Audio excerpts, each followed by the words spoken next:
soir, vous emmenez à la découverte de plusieurs langages et avons résolument placé cette soirée sous le signe de la rencontre entre l'art et la science. Charles Aznavour est ce soir le récipiendaire de notre prix Scopus 2011. L'art musical, bien sûr, avec Michael Gutmann.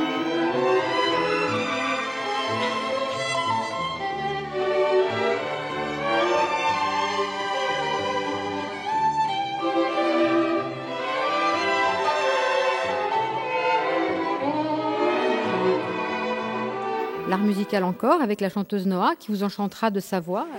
Nous sommes très heureux d'être ici avec vous ce soir. For music in the service of science, in the service of love is why we do what we do. And to think of Mr. Aznavour, which I love so much. What an honor to be here singing for you, my amazing friend. Mais aussi l'art de la sculpture, puisque nous vous révélerons l'œuvre créée par Gérard Garouste pour soutenir un exceptionnel projet. Le plus grand centre de recherche sur le cerveau jamais créé, à l'initiative généreuse de la Fondation philanthropique Edmond et Lily Safra. Nous remercions du fond du cœur Madame Safra de permettre à l'Université de Jérusalem de réaliser un projet scientifique si porteur d'espoir. The human brain is driven to explore every phenomenon it encounters, yet it still hasn't managed to unravel one basic mystery: itself. Together we can unravel the greatest mystery ever known to man. Just imagine.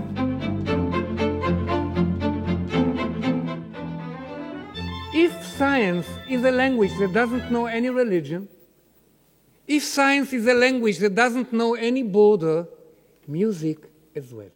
Le prix Scopus est la plus haute distinction décernée par les associations des Amis de l'Université de Jérusalem du monde entier. Alors pourquoi avoir choisi pour les Amis français M. Charles Aznavour? Simplement parce que c'est un homme dont la personnalité, l'engagement et la carrière exceptionnelle incarnent les valeurs d'excellence si chères à l'Université de Jérusalem. À 18 ans, j'ai quitté ma province, bien décidé à empoigner la vie. Mon cher Charles, vous êtes pour nous tous et pour moi en particulier une référence, un phare, un repère et depuis 26 ans un père pour moi. Ce petit homme est un géant qui pourrait soulever des montagnes en souriant. Jamais de mauvaise humeur, toujours disponible, libre, courageux, serein. En 70, il fallait être gonflé pour chanter l'homosexualité, comme ils disent. Aucun sujet ne l'effraie. Quel jeune de 20 ans ne s'est pas retrouvé dans la bohème, qui n'a pas été ému? Quel est le fils ou la fille qui n'a pas été ému en écoutant la mama? Qui ne s'est pas vu rêveur, ambitieux, un jour au sommet de l'affiche? Quel couple qui vieillit mal ne s'est pas reconnu dans toutes les salées? C'est le sage de ma vie. Le voir, c'est croiser la sagesse. Il ne montre rien de ses chagrins, rien de sa détresse ou de ses tourments pour n'en encombrer personne. Ce que je préfère chez Charles aujourd'hui, c'est que je lui envierai demain. C'est son bonheur actif, l'impression qu'il donne de vivre à travers la vieillesse ses plus belles années. Je voudrais juste ajouter à ce qu'a dit Michel une phrase avec laquelle tu ponctues en général les histoires extraordinaires qui t'arrivent lorsque tu es décoré, lorsque tu rencontres les grands de ce monde ou lorsque tu as une grande satisfaction, que tu reçois un prix. Tu ponctues toujours, très souvent, tes phrases par « et tu te rends compte, tout ça sans mon certificat d'études ».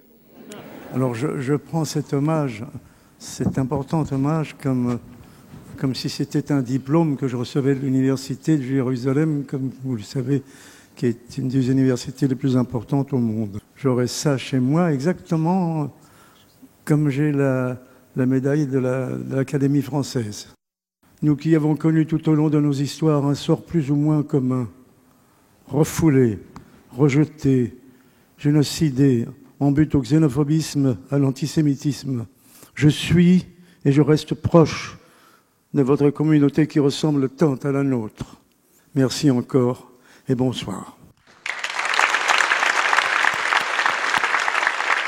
à un mensch, pas seulement à celui aussi qui a su enrober sa plume de courage pour dénoncer nos préjugés et nos lâchetés.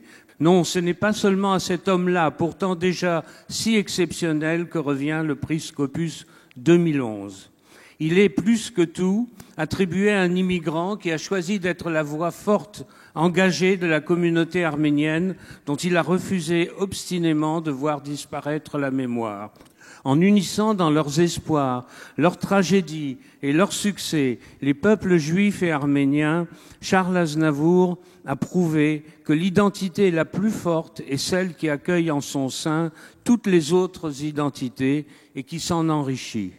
Cet homme, enfin, dont la propre famille est le symbole de l'ouverture aux autres cultures, a démontré, comme le fait l'Université de Jérusalem, que la tolérance et l'universalisme peuvent tenir en échec la tentation du repli.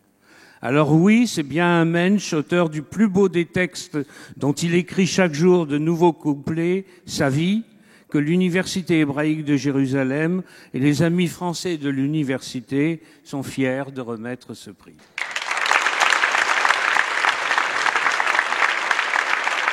Martine Dassault, qui est évidemment une des membres très actifs de notre comité, a eu l'idée de s'adresser à Gérard Garouste.